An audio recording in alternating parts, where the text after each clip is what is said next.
The following program was produced by students at the Brian Lamb School of Communication at Purdue University.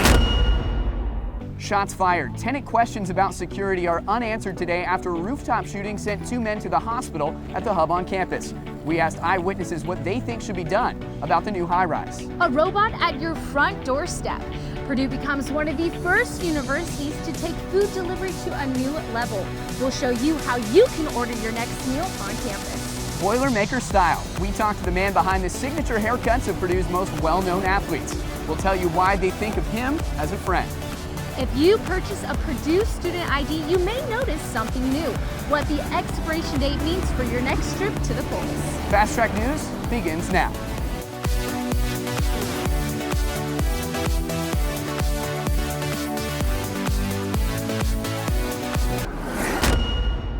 Hello and welcome to another episode of Fast Track News. My name is JD Arland alongside Mary Caltrider.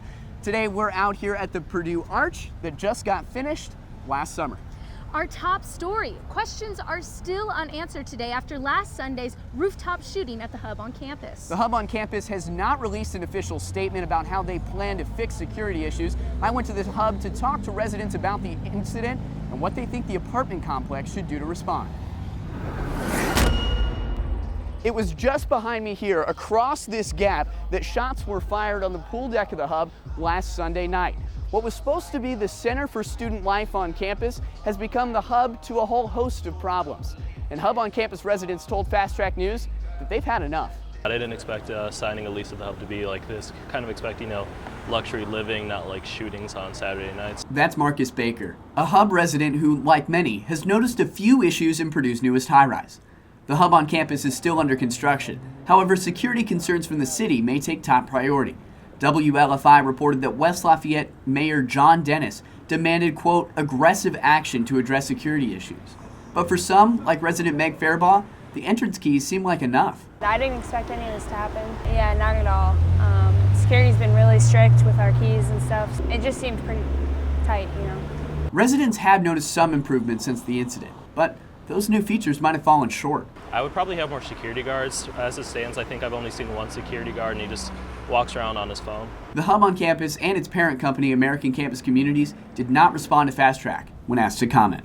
The hub on campus hasn't released any additional information as to when security measures will be improved or when the pool area will return to normal operation. And as you can see behind me, a lot of construction remains. The future of the hub on campus is uncertain. From South Chauncey, JD Arland, Fast Track News. If you visited Arnie's in Lafayette on September 13th or 14th, you might want to make a trip to the health department. Officials say an employee affected with hepatitis A handled food, and anyone who ate it may be at risk of getting the virus. The Arnie's at the 2200 block of Elmwood Avenue is the restaurant named in the report. That's right next to the Market Square Lanes bowling alley on the northeast side. If you think you might be at risk, make a doctor's appointment immediately. The health department says people should get a vaccine within the first 2 weeks of being exposed, which makes today the last day in that 2-week window. The health department also says to look out for symptoms anytime in the next 50 days. Voting just became easier for students. The university has added an expiration date to student IDs. Purdue Senate members hope it encourages participation in future elections. Purdue University added an expiration date to student IDs. The date on student cards and the cardholder's photo and legal name also means the cards are more likely to be accepted by Indiana voting officials as valid forms of identification. Civic engagement is something that is really important for all land-grant institutions and certainly for Purdue University. And our thought was that by reducing that barrier to having an identification form that could be used for voting purposes and making that free of charge for students would be something that would really be helpful as far as getting students out and voting. The new IDs will be released in spring 2020. However, replacement IDs already include this newest feature. The fee to replace student IDs has also dropped from $25 to $10. I had no clue until you pointed it out. I had not even noticed, since I just got it. So I know, being a teenager, I just got the right to vote a year ago, basically. So I don't really know what to do as far as going to vote. So it's kind of nice that you just have this, and that can make it a lot more simple for someone who just got the right to vote. Oh, Mary, I think I've suddenly lost my ID and need a new one. What a cool opportunity for Purdue students who want to vote. It absolutely is. And the girl I interviewed didn't even realize it was on there until I pointed it out to her, and she was just replacing her. So maybe losing it wouldn't be such a bad thing. Some say they are the cutest incoming class to Purdue yet. They sure do like to talk and have 4 fast wheels that take them just about anywhere. Starship Technologies introduced an entire new way of food delivery here at Purdue. You see them all around campus. The 2 feet tall white robots are delivering snacks and drinks to Purdue students' front doorsteps. But you can't help but wonder, where did these little guys even come from? I have absolutely no idea where they came from. Yeah, because I mean, they just came out of nowhere for me and my other friends that saw them first, and we always see them line up right here, so. But I'm really not sure, they just kind of appear. Starship Technologies introduced 30 food robots to Purdue's campus. The robots have 10 cameras, a radar, and hit a top speed of 4 miles per hour. They're very interesting, you know, they kind of like to be on your heels. They're very fast, they can think on their own, so it's really cool to see that, you know, just walking around campus. Food robots make delivery easy. Simply open the app, place your order, and set your location point. Hello, here's your delivery. It was pretty easy. You got an app, and then you just like picked whatever you wanted, like ordering something online, and then it told you when it was leaving, and then it told me when it was here. Purdue is the largest campus in the world to offer Starship delivery. The robots currently deliver food and drink from 6 different campus establishments.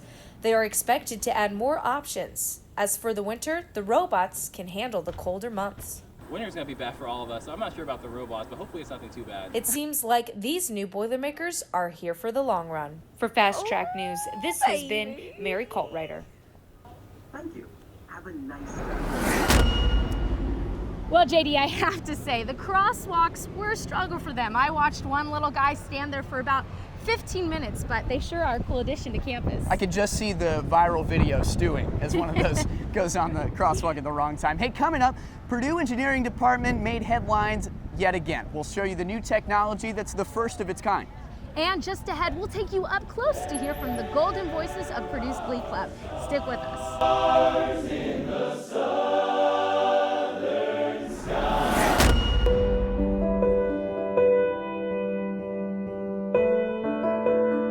So the Brian Lamb School of Communication has a long tradition as a department of communication originally, so well over 100-year tradition.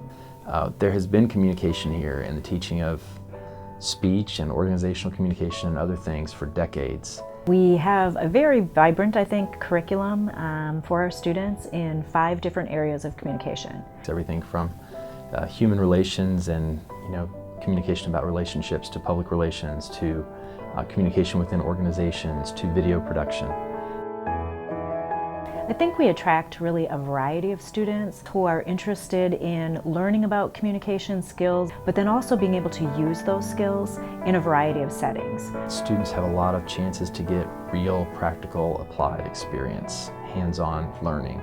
The classes that I've taken have definitely helped me grow in the career that I want, and I could not imagine taking any of these classes anywhere else. I think a great part of our curriculum is when we have alumni who come back to classes and talk to students. The networking is incredible through this program. We're all over the nation and even all over the world. I've actually had an internship where a Purdue grad was working there full time, and it was at Warner Brothers Studios. I think when people hear about Purdue University, their first thoughts are probably engineering and astronauts. I'd like for students who aren't necessarily interested in being astronauts or engineers to also think about Purdue, but in terms of the Brian Lamb School of Communication. Also very excited to see what my future holds because of Purdue, and I know I'm fully prepared because of the Brian Lamb School.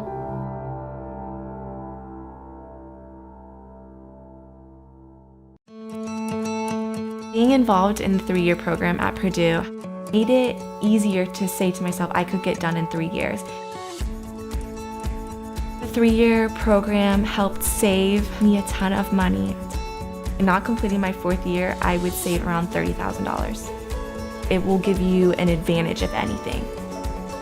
Doing the 3-year program at Purdue has shown me that I have motivation to do whatever it takes to get my degree.